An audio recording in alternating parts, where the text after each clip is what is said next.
warahmatullahi wabarakatuh. Selamat pagi anak-anak. Apa kabarnya hari ini? Semoga ya kita semua senantiasa diberikan kesehatan dan dijauhkan dari segala macam penyakit.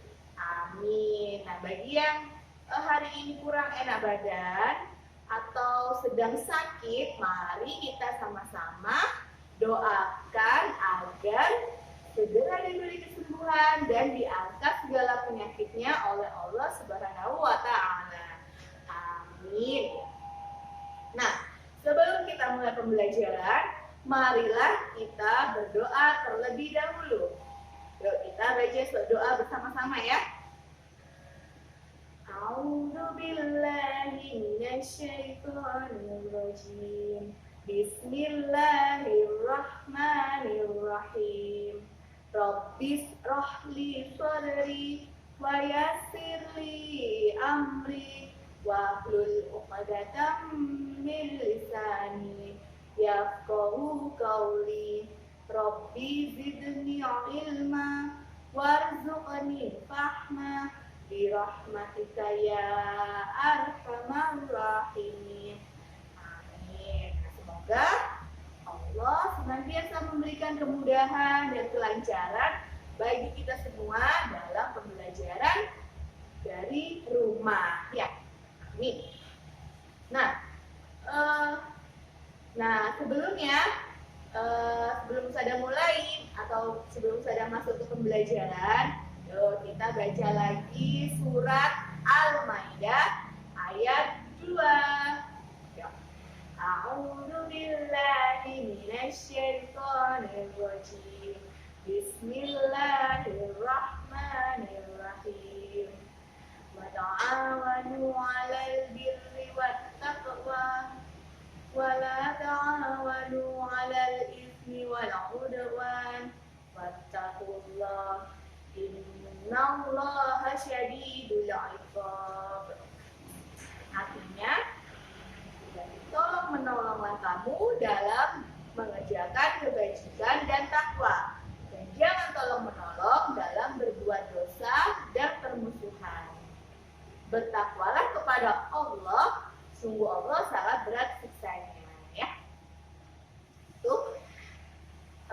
Sekarang langsung saja kita masuk ke pembelajaran kita hari ini, ya.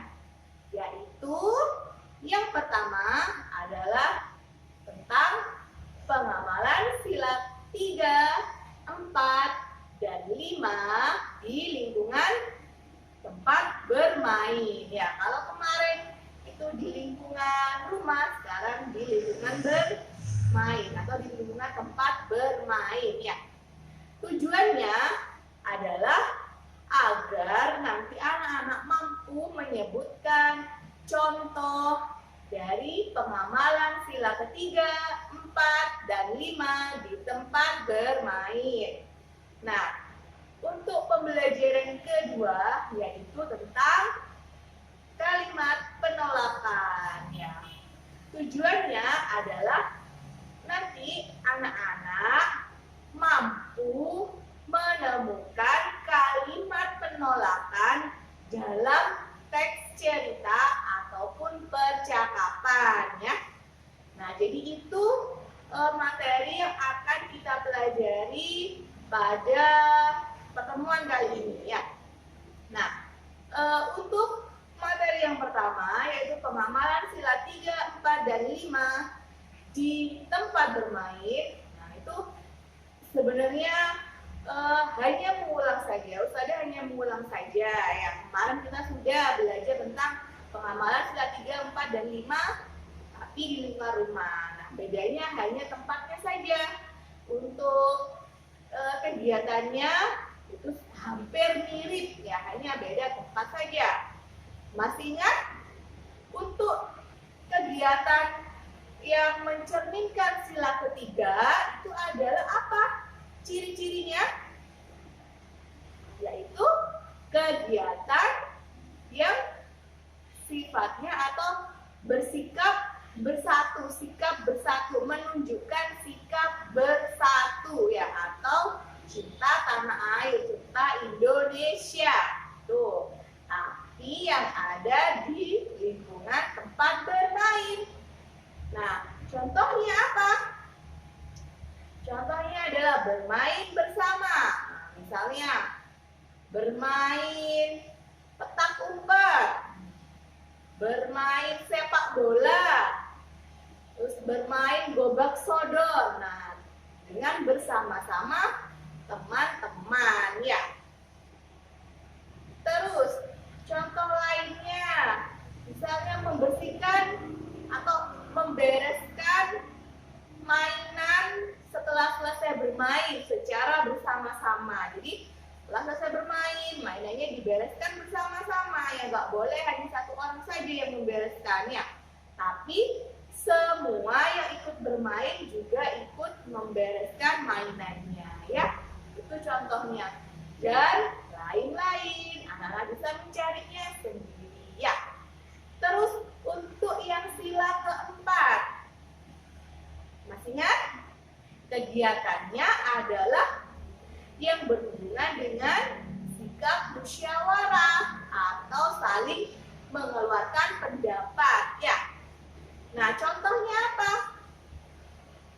Di lingkungan tempat bermain, nah contohnya itu misalnya berdiskusi atau bermusyawarah tentang permainan yang akan dimainkan. Nah, mau main apa hari ini? Oh, mau main petak umpet, misalnya, mau main lompat tali ya, dan lain-lain. Ya, jadi berdiskusi dulu, nggak boleh memaksakan pendapatnya ya. Jadi semuanya, misalnya ada 5 orang ya, diskusi dulu mau main apa, biar semuanya senang ya. Terus bisa juga bermusyawarah siapa yang akan main duluan. Nah, biasanya seperti permainan petak umpet. Jadi siapa yang jaga duluan, siapa yang bersembunyi, begitu ya. Jadi harus didiskusikan biar nanti tidak ada pertengkaran, tidak menimbulkan pertengkaran ya. Nah, itu contohnya sila keempat, dan masih banyak lagi contoh-contoh lainnya ya. Sekarang sila kelima. Ingat ciri-cirinya apa? Jadi kalau sila kelima itu adalah kegiatan yang berhubungan dengan sikap adil. Nah, jadi kegiatan adil, sikap adil. Nah, contohnya apa? Misalnya berbagi mainan ya. Berbagi mainan dengan teman, dengan adik. Terus contoh lainnya bisa juga antri saat menunggu giliran bermain. Nah, jadi antri dengan tertibnya. Misalnya tadi itu main petak umpet. Nah, siapa yang juga duluan harus antri, harus mau. Main lompat tali juga begitu. Misalnya si A duluan, ya yang lain nunggu giliran. Setelah selesai baru gilirannya si B dan seterusnya ya. Nah, itu contoh dari sila kelima, dan bisa nanti anak-anak mencari contoh lainnya ya. Nah, itu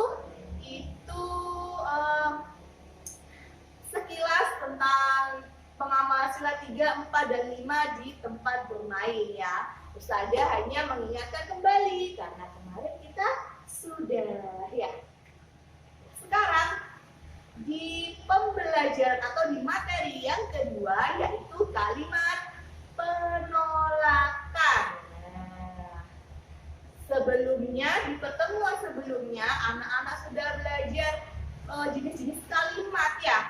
Ada yang pertama itu kalimat apa? Kalimat ungkapan ya. Terus yang kedua ada kalimat ajakan dan kalimat perintah. Nah, sekarang kita belajar kalimat penolakan. Nah, jadi jenis-jenis kalimat yang akan kita pelajari itu ada 4. Nah, yang ketiga sudah kita pelajari. Sekarang yang terakhir yaitu kalimat penolakan. Nah, sekarang bagaimana ya kalimat penolakan itu contohnya, sekarang anak-anak coba lihat gambar di samping. Nah, pada gambar di samping ini ada dua orang anak, namanya Zafara dan Rifki. Nah, coba anak-anak lihat, Zafara tuh mengatakan kepada Rifki, Rifki, nanti sore kita bermain ke rumah Nadine yuk. Nah, Zafara berarti apa? Mengajak Rifki untuk bermain ke rumahnya Nadine. Rifki, nanti sore kita bermain ke rumah Nadine yuk. Rifkinya menjawab, maaf Zafara, aku tidak bisa karena aku harus mengaji di musola. Nah, coba anak-anak perhatikan kalimat yang diucapkan oleh Rifki ya. Maaf Zafara, aku tidak bisa karena aku harus mengaji di musola. Nah, itu kalimat yang diucapkan oleh Rifki itu merupakan contoh kalimat penolakan ya. Nah, anak-anak lihat di kalimat yang diucapkan Rifki itu ada kata-kata maaf dan kata-kata tidak ya. Nah, jadi kalimat penolakan itu ciri-cirinya biasanya menggunakan kalimat maaf dan tidak. Nah, bisa dua-duanya ada, bisa salah satunya saja yang ada ya. Jadi ada kata-kata maaf atau tidak ya. Nah, untuk biasanya kalimat penolakan yang baik itu adalah kalimat yang diawali dengan kata-kata maaf. Jadi maaf Zafara, aku tidak bisa. Jadi gitu. Maaf dahulu, maaf dulu itu merupakan kalimat penolakan yang baik.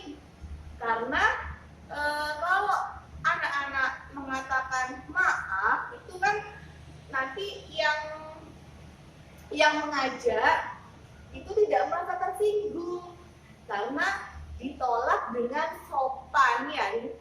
Rifki tidak bisa ikut bermain ke rumahnya Nadine, tapi sopan ngomongnya. Jadi Zafara pasti, oh dia Rifki tidak apa-apa ya gitu. Coba Rifki ngomongnya kurang sopan, saya enggak ah, males lah misalnya gitu. Zafara bisa jadi marah ya, tersinggung. Tapi kalau Rifki ngomongnya maaf Zafara, aku tidak bisa, nah itu Zafara akan memaklumi atau akan memahami, oh iya sudah Rifki tidak apa-apa, nah gitu ya. Coba sekarang itu salah satu contoh dari kalimat penolakan. Nah sekarang anak-anak perhatikan gambar selanjutnya. Nah ini ada dua gambar. Gambar yang pertama, coba Nana lihat, di situ ada ibu yang menawarkan kuenya ya. Silakan kuenya dicicipi. Nah, dijawab sama anaknya, terima kasih Bu, saya masih kenyang. Ini juga merupakan kalimat penolakan. Yang mana? Yaitu yang dikatakan oleh anak ya. Terima kasih Bu, saya masih kenyang. Terus gambar kedua, ini kue untukmu. Tidak mau ah, kuenya tidak enak. Coba anak-anak, itu juga merupakan kalimat penolakan ya. Tidak mau ah, kuenya tidak enak. Nah, anak-anak perhatikan dari dua contoh ini, yang sopan yang mana? Yang gambar satu apa gambar dua? Nah, coba. Yang sopan adalah gambar yang satu ya. Kenapa seperti itu? Di situ memang tidak ada kata maaf, tapi anak tersebut mengatakannya itu dengan kalimat yang sopan. Terima kasih Bu, saya masih kenyang. Jadi ibunya itu meskipun kuenya tidak dimakan, ibunya tidak tersinggung ya. Tapi Tapi kalau di gambar kedua, anaknya tuh bilang tidak mau, kuenya tidak enak. Nah, ibunya pasti akan tersinggung. Udah tidak mau mencicipi, terus bilang kuenya juga tidak enak, ya pasti akan marah atau enggak sedih. Jadi tidak enak katanya, gitu ya. Jadi gambar ke-1 itu merupakan penolakan yang sopan, yang baik. Tapi kalau gambar kedua, kalimat penolakan yang kurang baik, ya itu dan akan menimbulkan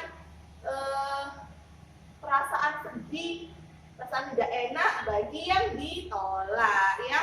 Jadi anak-anak kalau membuat kalimat penolakan itu harus membuat kalimat yang baik. Bisa terima kasih Bu, saya masih kenyang, gitu ya. Maaf Zafara, aku tidak bisa. Jadi itu ya. Jadi nanti anak-anak kalau membuat harus yang sopan kalimat penolakannya, ya. Tidak boleh seperti gambar nomor 2, itu tidak sopan. Nah, jadi begitu ya pembelajaran kita hari ini tentang sila 345 dan tentang kalimat penolakan. Ya, anak-anak sudah paham? Kalau belum paham, nanti anak-anak bisa bertanya. Boleh kepada ustazah, boleh kepada orang tua di rumah, ya. Nah, nanti tugasnya, ada tugas, akan ustazah kirim di WA kelas 2 dan anak-anak nanti mengerjakan di Google Form atau di link yang ustazah kirim nanti, ya. Nah, sekian pembelajaran kita hari ini. Ustazah mohon maaf jika ada perkataan yang kurang berkenan. Ustazah akhiri.